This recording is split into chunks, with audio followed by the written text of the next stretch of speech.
But anyway, so regardless, I think that in regards to like reparations, I think that there's some just like values that I think that in society like are just should be held, and that we think that humans are valuable, that no human on the basis of like skin color is lesser than another human being, and thus when there are some injustices that are like predicated on the basis of race, we should seek to kind of eliminate those type of things, those type of structures. But regardless, in regards to reparations, I think that it's not something that like, we need to focus on like feeling guilty. It's more so just like valuing equality and valuing just like equality of opportunity specifically. It's something that needs to be done just like structurally. And then, so yeah, I don't think guilt is a part of the So why would white people in 2025 have to pay reparations to the black community in 2025 for something that neither of those communities have been a part of? So it's, first of all, the system that we're talking about is not like, it's a generational. So it's not saying that like white people out of their pockets need to be paying black people in any sense. That it would have to be something that's like governmentally funded, et cetera. Because still taxpayer money.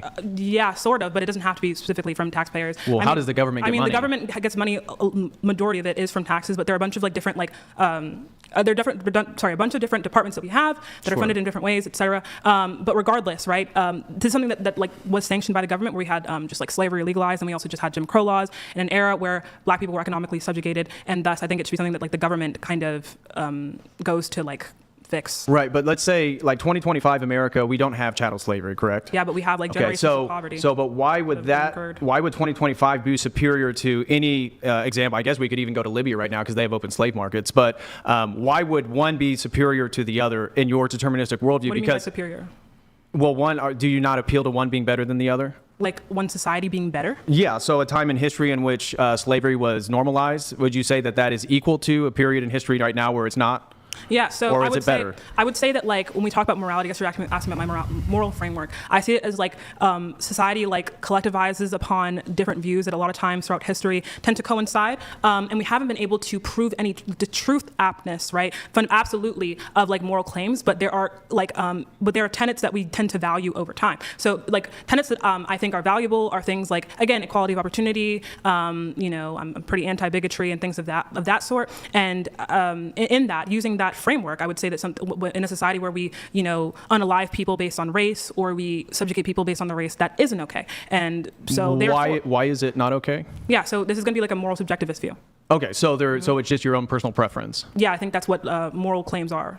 So there's okay. So then, if it's your moral personal preference, me having a different moral personal preference, we're equal in standing. Yeah. So it's not even something to be like debating on basis of equality. It's more so of just like, one, I think that moral claims are spread based on like how favorable they are, and I think that we should be making certain moral claims less favorable because of their output and their effect. And the attempt of the moral subjectivist is to move someone's credence or belief towards their own for whatever due reason. So it's like it's not about the equality of certain like moral frameworks or moral takes, more just that like they all exist, and they're expressions of usually like resentment or like likability. That's like kind of like what a moral attitude is.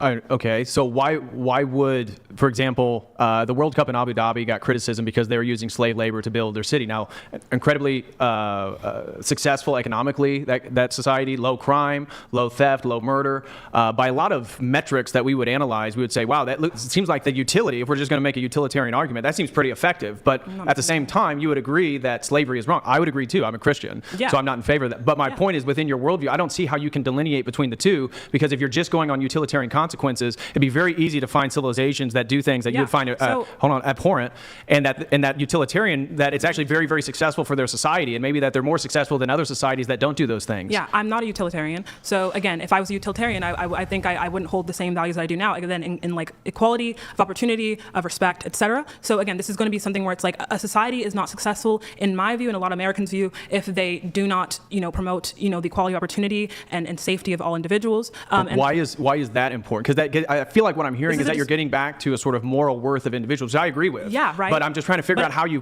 come within your worldview. How do you come to the moral worth of individuals? I can tell you how I've come to these feelings and these opinions, but I'm telling you that like moral claims, in my view, are not truth apt, meaning that you can't like in any way, they're not provable, they're not testable, right? And we've observed this like again, like through science and evolution kind of shows us that like people who kind of tended to respect other people and like other people and work together with other people tended to survive more, and that biology, that chemistry history of having like mirror neurons and like, you know, just like social ability tended to become more of a prevalent factor in human biology. So I think that's how we can explain where moral claims derive from. But are they truth apt? No, that's what I'm saying. Okay, so would you, since you debase morality and ethics from truth claims, in which fair enough, at least you're being consistent. I appreciate that. Because my criticism for your worldview, that now that you've actually justified or argued that you're a moral subjectivist, therefore there are no universal moral claims. Okay, fair enough. Now I can understand your point of view and where you're coming from.